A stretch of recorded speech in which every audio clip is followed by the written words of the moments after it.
Our minds are some of the busiest places in the known universe. It's estimated that under a deceptively calm exterior, some 70,000 separate thoughts hurry through consciousness from the moment we wake up to the time we slip into sleep.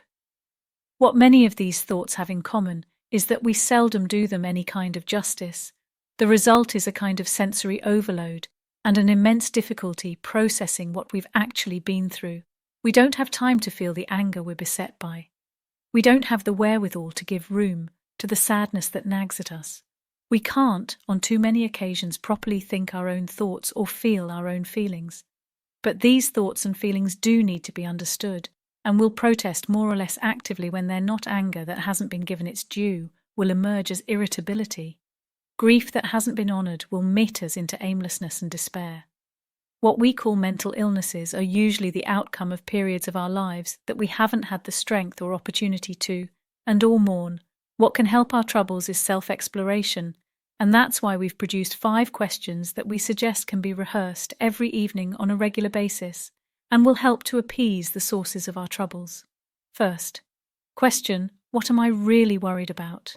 This question recognizes something rather unusual about how we operate. We frequently don't stop to ask ourselves what we're truly worried about. This sounds odd.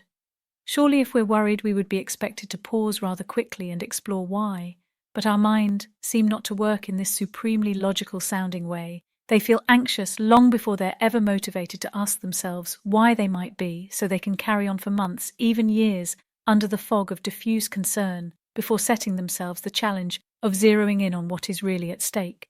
So the question bids us to stop running and to turn around and look at what might actually be ailing us. The use of the word really is strategic. We often use one worry to shield us from another. We worry about an upcoming interview, to protect us from worrying about the state of our relationship. We worry about money in order not to worry about death. So it can be helpful to keep a supplementary inquiry in mind. What worry might lie behind the worry that is currently obsessing me? Second question, what am I presently sad about? We can make a generalization. We go around being far braver than is good for us because we need to get on with the practicalities of the day. We frequently push to the side all the slights, hurts, disappointments and griefs that flow through our river of consciousness. We choose not to notice how vulnerable we are for fear that we cannot afford our own sensitivity. But stoicism and strength carry their own dangers with the help of this question. We should give time to noticing that despite our competent and strong exteriors, lots of smaller and larger things have managed to hurt us today, like every day. Perhaps someone didn't laugh when we told a joke. Our partner has been a little distant of late.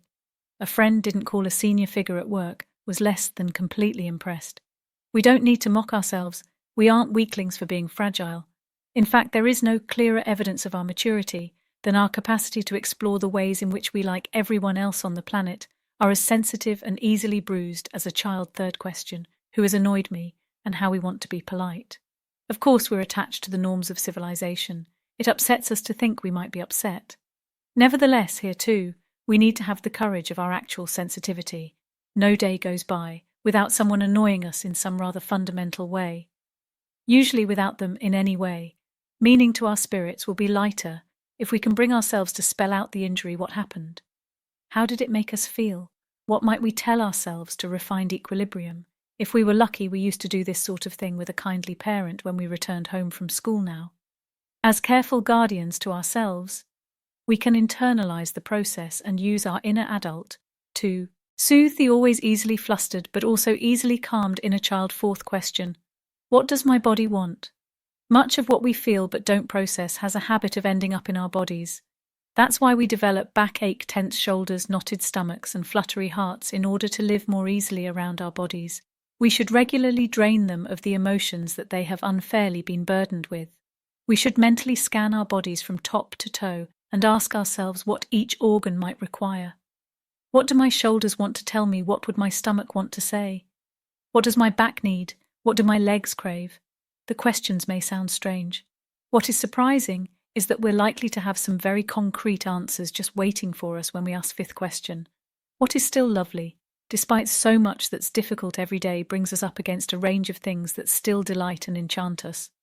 Often, these elements are small. the light on the kitchen wall in the morning, a child holding its parent's hand at the bus stop, a fig we had at lunchtime. These might not sound like things we should bother to register, but summoned up in their full richness and held in our attention for a few moments, they can help to fortify us against the voices of despair.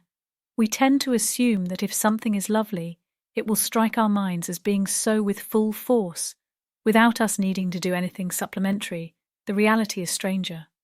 We need to make a conscious effort to squeeze joy out of beneficial elements that might otherwise be forgotten. Without notice, our lives have some lovely aspects to them, but we may surprisingly regularly and rather clumsily have to make a list of them in order to realize that they exist.